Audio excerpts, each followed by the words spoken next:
What's up, guys? Welcome back to the channel. Today I just want to do a quick video on how I ship animals, ship reptiles. So this is just an example of a insulated shipment box. This one is a 12 by 9 by 7, I believe, and it usually comes in about, let's say, 7 pieces. So 1, 2, 3, 4, 5, 6 styrofoam to kind of insulate everything, and then the box itself.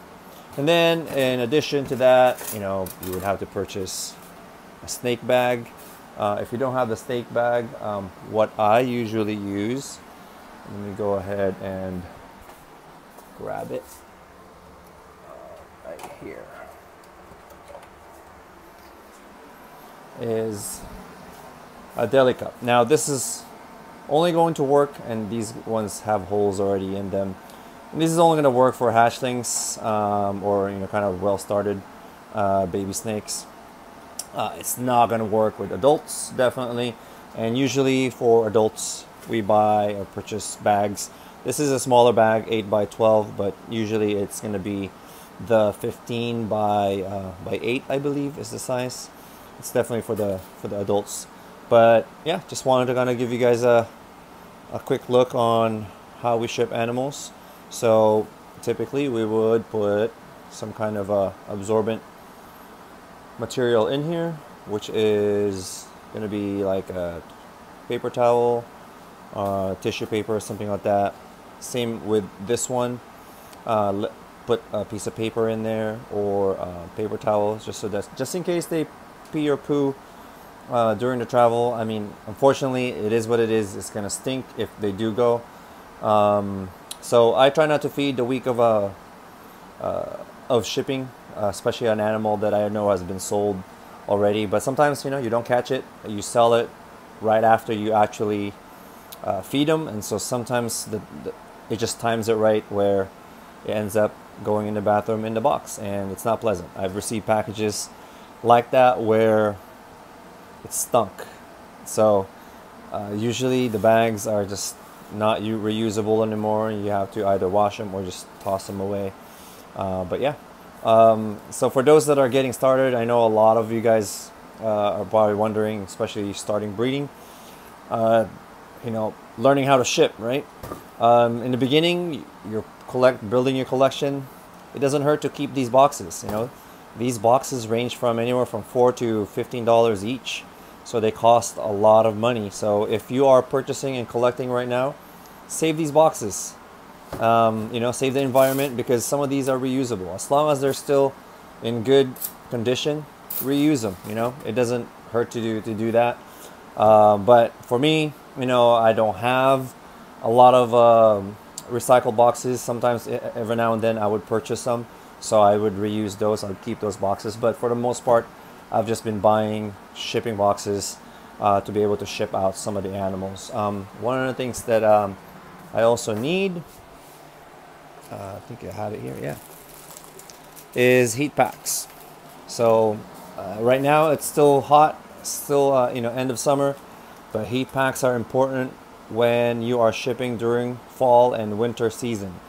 I do stop shipping during certain times of the year just because it's just way too cold. These things can't hold the heat enough, and it's just a high risk for the animals. Also, there's a lot of delays. So, a box or a shipment with one animal or two will stay in a tarmac, or maybe a holding container, or maybe in the plane itself for 24, 48 hours. You put them at risk of getting either sick, passing away, or a lot of different things can go wrong when you are shipping an animal during the winter. But this is definitely important to make sure that you have this during the winter season. At some point, there were like low stock on this because of COVID, but now I bought a lot, so just in case I have to ship animals, I won't run out of those shipping boxes. They typically come around 24 to 48 hours upon ordering, so it's not too bad, but it's always good to have that in stock.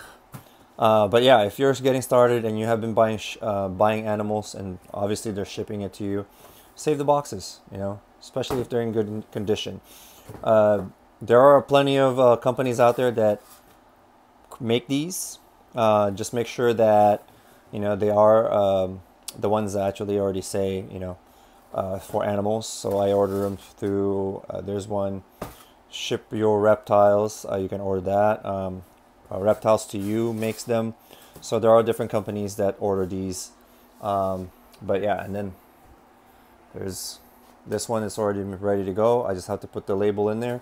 And that's one thing that people don't realize and understand is that on top of the shipping label, which is the FedEx, and FedEx are the ones that deliver these shipping labels, you pay it to them. That's anywhere from $50 to $80, maybe over $100, if depending on the weight of the box and the size of the box. And then on top of that, you are looking at the cost of these boxes, the heat packs, the bags, these things. So they all add up.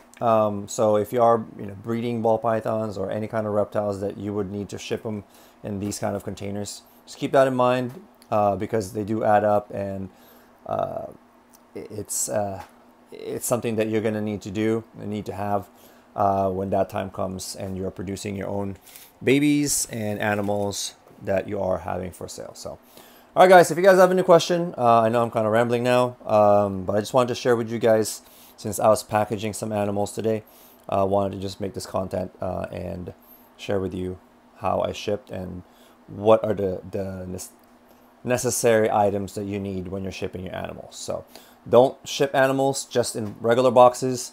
I've seen horror stories on Facebook, people receiving animals with just what do you call this? A United States Postal Service box or a FedEx box with no insulation. The animals was just thrown in there, and luckily some of them survive. But I've heard horror stories where some of them just come dead. So keep that in mind. Be safe and make sure that you take care of your animals. All right, guys. Till next time.